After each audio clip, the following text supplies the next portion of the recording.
nelsonchamisa panguva ino voremaina aiwa vari the face of the main opposition munyika yeZimbabwe.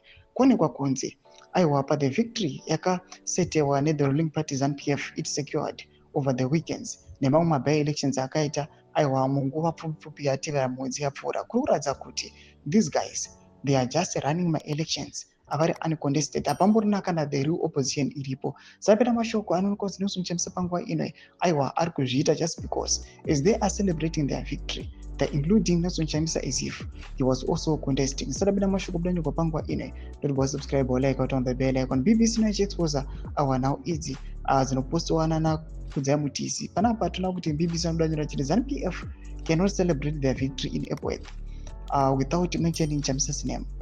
The way they speak, you might think that nelsonchamisa was contesting. nelsonchamisa is being mentioned in the outcome of the elections. He was not part of, because ZANU-PF knows that they were running a lonely race.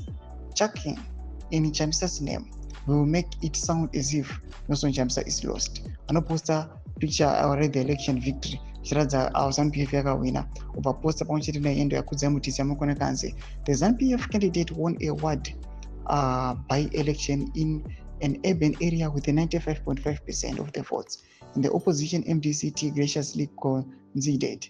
Chamisa CCC chickened out after the massive shellacking in the August 2023 general elections. Domashiko anopostwa naKUTYA mutisi vari kuonekwa panapa kuti as they are celebrating their victory vari kuincluda advocate nelsonchamisa aiwa vanoonekwa kunzi they cannot celebrate aiwa vachiexcluda nelsonchamisa just because they know kuti aiwa maelections avakanga vachiita these by elections anga asiri maelections just because hapana kana any true opposition vaitocontesta avanana monzora vanoonekwa kunzi havasitomborina kana any say kana any support. Tudze mafunguro enyu moti kudii pamusoro pechitiko ichi. Kuna comment section medu mafunguro enyu.